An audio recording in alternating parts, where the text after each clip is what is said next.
김종혁 최고위원에 대한 가처분이 결과가 나왔어요. 근데 그 가처분 결과를 저는 알고 있었어요. 예측하고 있었어요. 왜 이것을 예측했었는가?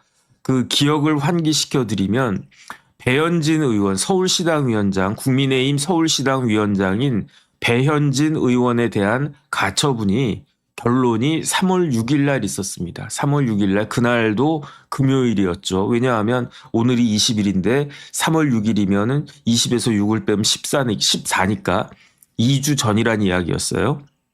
그래가지고 가처분이 인용이 됐는데 그런데 뭐 그거하고 김종혁하고 무슨 상관이냐? 상관이 있어요. 왜 상관이 있냐면 같은 재판부예요. 법원은 서울 남부지방법원이고 그다음에 이렇게 가처분 사건들은 실질적으로 본안 사건보다도 더 중요한 경우가 굉장히 많기 때문에 수석 부장판사가 담당하거든요. 그러니까 배현진 가처분 사건도 남부의 수석 부장이 담당을 하고 그다음에 그 김종혁에 대한 가처분도 똑같이 그 남부의 수석 부장이 담당하고 이렇게 되는 거였어요.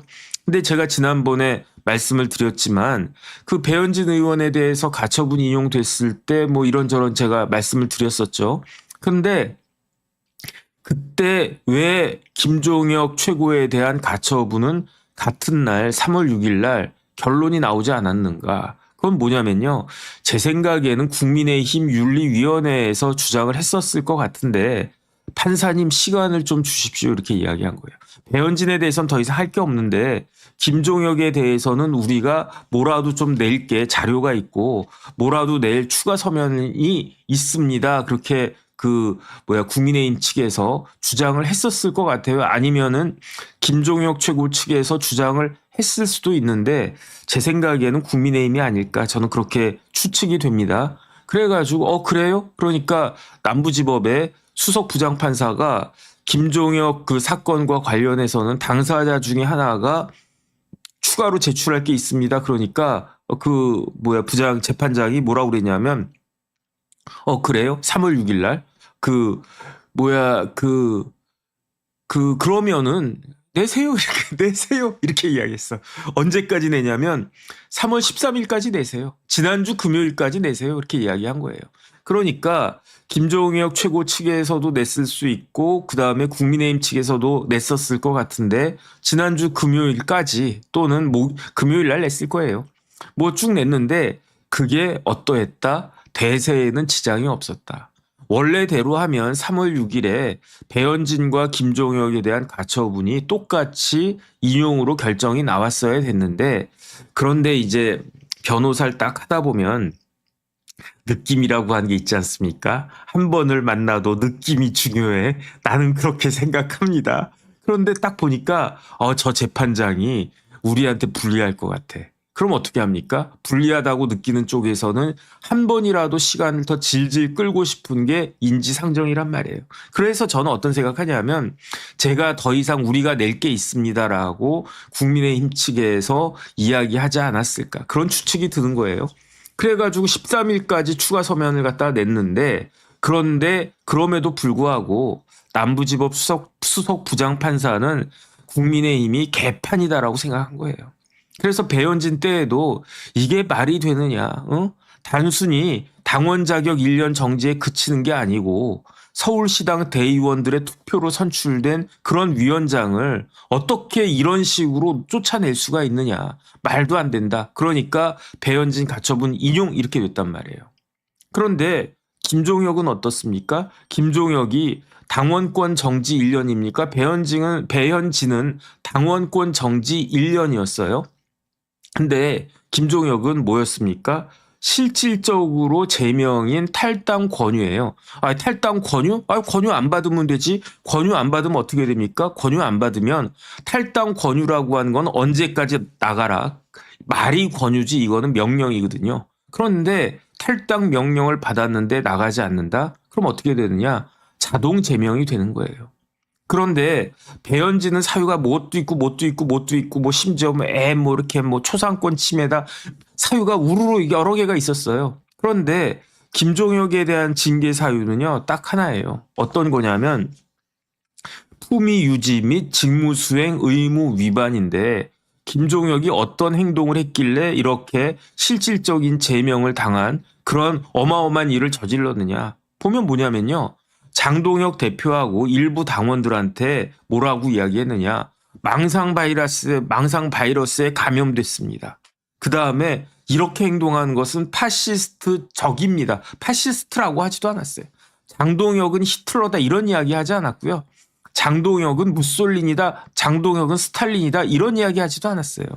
아니 이런 식으로 자꾸 하는 건 이런 것들이야말로 파시스트적인 그러한 행동 아닙니까? 이 정도 이야기를 한 거예요. 너는 파시스트야 이렇게 이야기하는 거하고 너의 행동은 파시스트적이야 이렇게 이야기하는 거는요. 하늘과 땅 차이 아니겠습니까? 그래서 저는 김종혁도 당연히 가처분 인용될 거라고 생각했던 게 첫 번째, 김종혁의 행위보다 배현진의 행위가 더 컸어요. 더 많았어요. 그 다음에 객관적으로 봤을 때에도 뭐 사진 올리고 뭐 어쩌고저쩌고 좀 더 험한 말이었다라고 전 생각이 들었어요. 그 다음에 그럼에도 불구하고 김종혁에 대한 징계보다 배현진에 대한 징계가 가벼웠다고요. 그러면 배현진은 행위는 무겁고 징계는 가벼웠는데 그럼에도 불구하고 가처분이 인용이 됐잖아요. 그러면 김종혁은 보나마나지. 그래서 제가 정법전 TV에서도 그런 말씀을 드렸었던 것 같은데 방송 나가서도 아예 볼 것도 없어요. 그 김종혁 가처분 인용될 겁니다. 언제 인용될까요? 3월 13일까지 내라고 그랬으니까 그 이후에 판사가 결정을 할 건데 그런데 뭐 넉넉 잡고 2주 그러면은 27일 그런데 판사님이 재판장이 이거 뭐 볼 것도 없다 뭐 그냥 원래대로 하면 13일 날 하고 그 다음 주 월요일 날 이번 주 월요일 날 정도에 그냥 결론을 내도 되는데 또 그렇게 너무 빨리 내면 좀 거시기 할 수 있으니까 금요일 날 내자 이렇게 된 것 같아요. 제가 봤을 때. 징계가 김종혁에 대한 징계가 어떻게 됐냐면 다시 한번 말씀드리겠습니다. 징계 사유는 김종혁 전 최고위원이 장동혁 대표와 당원들에게 저 사람들 망상 바이러스에 쓰였다. 파시스트적인 행동을 한다. 이렇게 이야기했다고 해서 품위 유지 및 직무 수행 의무 위반이라고 걸어가지고 1월 26일에 윤민우라고 하는 듣도 보도 못한 사람이 이끄는 국민의힘 윤리위원회가 탈당 권유라고 하는 제명에 준하는 아주 중징계를 때려버린 거예요. 그러니까 만약에 김종혁 최고가 탈당 권유 1월 26일 날 나왔어요. 더럽고 치사하다 내가 나간다 해가지고 나갔으면 끝났을 텐데 김종혁 최고위원이 더럽고 치사하다는 마음은 갖고 있었어도 그래도 내가 억울하니까 안 나간다 이렇게 뻗팅기니까 그러니까 어떻게 됐느냐 2월 7일 날 자동 제명이 된 거예요. 자동 제명이 되니까 어떻게 했습니까? 배현진 의원이 먼저 냈는지 아니면 같이 냈는지는 모르겠는데 배현진 의원에 이어서 그걸 낸 거예요. 가처분 신청을 낸 거예요. 그리고 나서 3월 20일 오늘 가처분 인용이 됐는데 법원에서는 뭐라고 이야기했느냐. 그 배현진 의원 케이스보다도 더 적나라하게 말도 안 된다. 이거는 해도 너무한다. 이런 식이에요. 첫 번째. 김종혁이 망상 바이러스, 파시스트 뭐 이런 이야기를 갖다가 했지만 이거는 할 수 있는 말이다, 할 수 없는 말이다. 할 수 있는 말이다라는 이야기예요. 왜냐? 정당 민주주의니까. 표현의 자유가 있으니까. 우리나라는요, 민주국가 아니겠습니까? 우리나라 헌법의 기본권으로 표현의 자유가 있는 거예요. 무슨 말인들 못하겠습니까? 그런데 망상 바이러스 이런 식으로 하면요 사람들이 망상 바이러스에 쓰인 걸로 알아요. 파시스트 같다고 하지 않겠습니까? 이렇게 이야기하는 게 그렇게 잘못된 이야기냐? 아니라는 거예요. 표현의 자유 관련해서 허용되는 범위 내에서 이야기한 것뿐인데 이걸 왜 징계를 하느냐? 징계 사유 자체가 없다는 거예요. 그 다음에 절차도 엉망이었다는 이야기예요.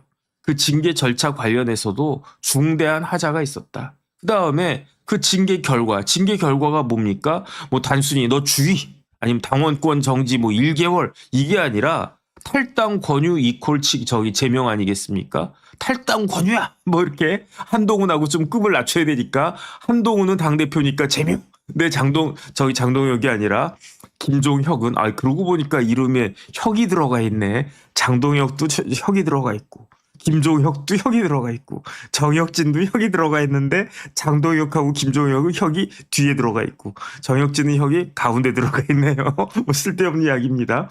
징계 결과가 탈당 권유인데 이건 뭐다? 비례 원칙에 맞지 않는다. 잘못한 것도 없거니와 잘못했다.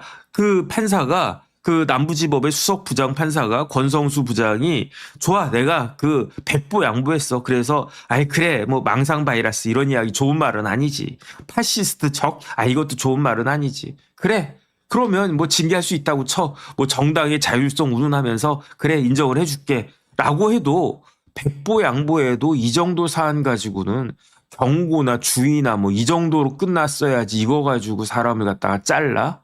말이 되느냐.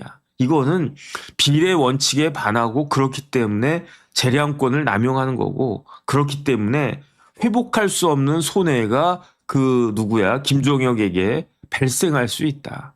이러니까 이건 볼 것도 없이 가처분 인용이다. 이렇게 되는 겁니다. 오늘이 3월 20일이에요. 이제 선거가 80일밖에 남지 않았습니다. 그런데 그러니까 제가 그때 말씀드렸잖아요. 장동혁 대표는 김종혁 최고에 대한 그 징계를 철회해야 된다고, 취소해야 된다고. 그래야지 망신 안 당할 거라고 제가 이야기하지 않았습니까? 분명히 제가 이야기했어요. 3월 6일에 배현진에 대한 가처분 인용됐을 때 어차피 그 김종혁에 대한 가처분도 인용될 거니까. 그런데 국민의힘의 당대표 장동혁은 뭐 하던 사람입니까? 판사 출신이잖아요.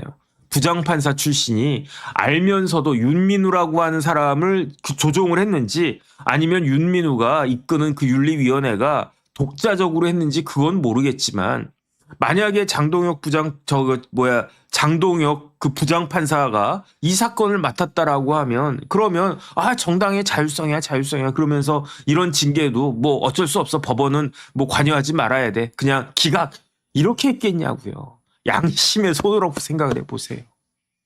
그러니까 그런 망신 당하기 전에 김종혁에 대해서 이걸 했었어야 되는 거 아닌가. 징계를 취소라기보다 철회했었어야 되는 거 아닌가. 저는 그런 생각을 하고 그렇게 하라고 제가 이야기를 했었는데 뭐 장동혁이 지금 뭐 누구 말 듣겠습니까? 마이 동풍이지. 그런데 이게 하나하나 포인트가 쌓이는 거예요. 어떤 포인트가 쌓입니까? 좋은 포인트가 쌓입니까? 마이너스 포인트가 쌓입니까? 마이너스 포인트가 쌓이는 거예요. 작은 차이가 명품 만든다고 그러지 않았습니까? 장동혁 대표가 이렇게 했어도 맞다. 여기서는 뭐 이런 것저것 해가지고 김종혁 최고에 대한 징계 취소하겠습니다. 이렇게 해버리면 그래도 장동혁이 제정신이 돌아왔나 보다 이 생각을 했겠지. 우리는 장동혁이 누구 아바타라고 생각을 했는데 이제 거기서 벗어났나 보다. 이렇게 생각하겠지. 그 다음에 제가 이러니까 또 할 말이 저의 말에 힘이 붙는데 어떤 힘이 붙냐면요. 한동훈 대표에 대한 징계도 취소해야 되지 않겠습니까? 한동훈은 가처분 신청 안 했어요. 그런데 이 정도 사태가 되면 한동훈이 남부지법에다가 가처분 신청하면 남부지법 수석 부장판사 권성수는 가처분을 기각하겠습니까? 인용하겠습니까? 당연히 인용하지 않겠습니까? 그런데 한동훈에 대한 징계 취소하는 거는요. 신의 한 수가 될 거예요. 왜 신의 한 수가 됩니까? 그러면 출마 못 하잖아. 한동훈에 대한 징계를 취소해버리면 어떻게 되겠습니까? 한동훈은 국민의힘 당원이 되는 거 아니겠습니까? 그러면은 국민의힘 당원인데 뭐 탈당해가지고 무소속으로 출마하겠습니까?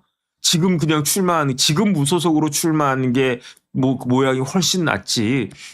장동혁이 이거 괜히 가르쳐줬나? 장동혁이 한동훈에 대한 징계를 취소하면요. 한동훈은 어떻게 됐습니까? 그래도 나는 당원 아니야 나는. 어차피 난 잘렸어. 이렇게 주장할 겁니까?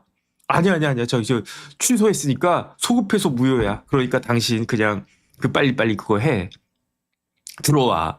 근데 제가 그 당원 당규 보니까 좀 애매한 측면이 있기는 있어요. 근데 어쨌든 장동혁이 한동훈에 대한 징계를 취소해 버리면 한동훈은 어정쩡하게 뜰 거예요. 그러면은 그 만약에 무소속 그래도 난 무소속입니다. 무소속 출마합니다. 그러면은 국민의힘에서는 아닙니다. 한동훈은 무소속이 아니라 유소속입니다. 우리 국민의힘의 유소속입니다. 이렇게 하면서 또 싸울 건가? 그러면 어떻게 해야 되겠습니까? 한동훈은 그런 그 논란을 피하기 위해서 저는 국민의힘을 떠나겠습니다. 탈당계를 내겠습니다. 이렇게 할 건가? 이렇게 하면은 장동혁 입장에선 더 땡큐지. 그 상황에서 대구든 부산이든 나가면은 한동훈은 약간 기스가 난 상태에서 나가는 거 아닌가. 근데 그렇게 저렇게 뭐 정략적인 정치공학적인 그런 생각하기 전에 긴 건 긴 거고 아닌 건 아니지 않습니까? 한동훈에 대한 징계가 그게 타당한 징계입니까? 한동훈에 대한 제명이 타당하냐고요. 그러면은 판사 출신의 그 장동혁 전 부장판사님 빨리 한동훈에 대한 징계 취소하세요. 그러면 이제 국민의힘이 장동혁이 조금이라도 정신 차렸다. 이런 이야기 듣지 않지 않겠습니까? 누구의 그림자가 어른어른거린다. 이제는 그 사람 이름이 공식적으로 나왔어요. 주호영 의원이 공식적으로 이야기하지 않았습니까? 지금 이런 사태까지 이런 나락으로까지 떨어져 있는데. 근데 제가요.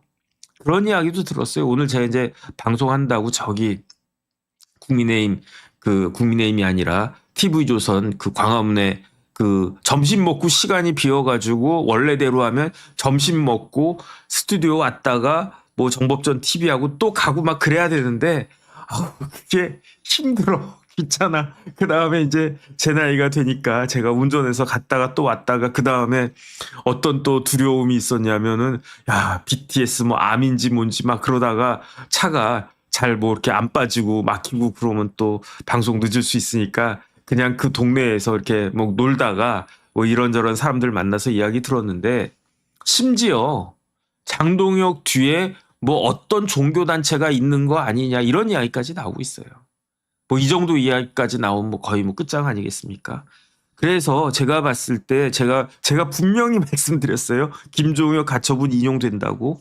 제 이야기대로 김종혁에 대한 가처분이 배현진의 뒤에 이어서 인용이 됐다. 다시 한번 말씀을 드리고 그다음에 한동훈 대표에 대해서 징계 취소해라. 그렇지 않으면 더 훨씬 더 큰 망신을 당하지 않겠는가. 어쨌든 안타까운 마음이 들어가지고 그냥 이런 생각이 그냥 이런 결정이 나왔다는 거 다시 한번 소개해 드려야 되겠다 이 생각 들었고요.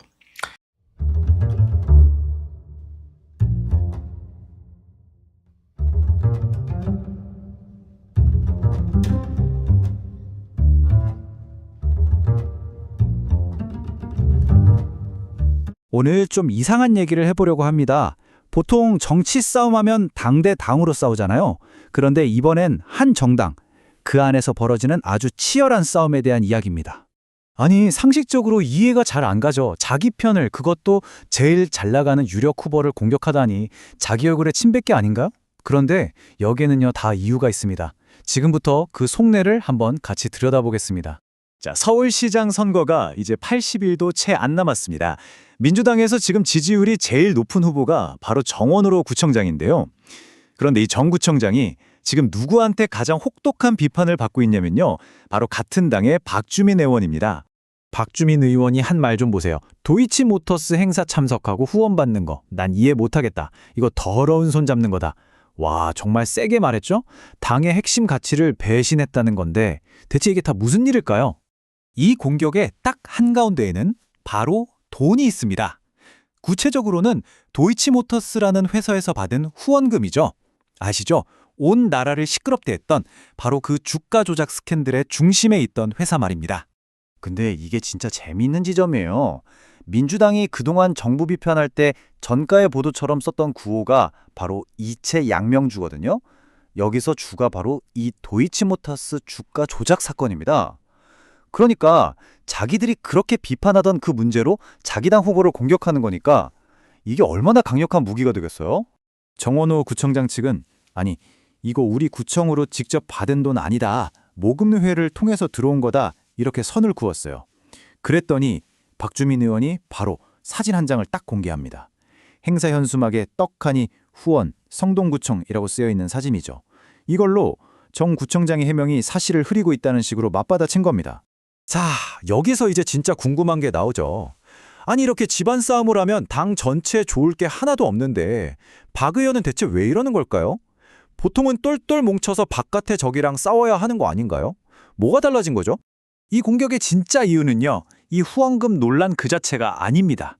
핵심은 따로 있어요. 바로 이길 수 있다는 가능성. 이게 갑자기 눈앞에 보이게 된 겁니다. 자, 그럼 이제 판이 어떻게 바뀌었는지 한번 볼까요? 보세요. 불과 몇 달 전까지만 해도요. 현직인 오세훈 시장은 거의 넘사벽이었어요. 민주당이 이기기 어렵다는 게 중론이었죠. 그런데 지금은 어떻습니까? 상황이 완전히 역전됐습니다. 오 시장 지지율이 흔들리면서 이거 해볼만 한데 하는 분위기가 확 퍼진 겁니다. 그러니까 이제는 우리가 과연 이길 수 있을까가 아니라 우리 당에서 후보로 나가기만 하면 누가 되든 이길 수 있다는 자신감이 생긴 거죠. 이건 정말 엄청난 변화입니다. 자, 이런 상황이 되니까 박주민 의원 같은 야심 있는 정치인들 머릿속은 어떻게 돌아갈까요? 계산법이 완전히 달라지는 겁니다. 논리가 이렇게 되는 거예요. 첫째, 본선 상대인 오세훈 시장 이제 이길 수 있다.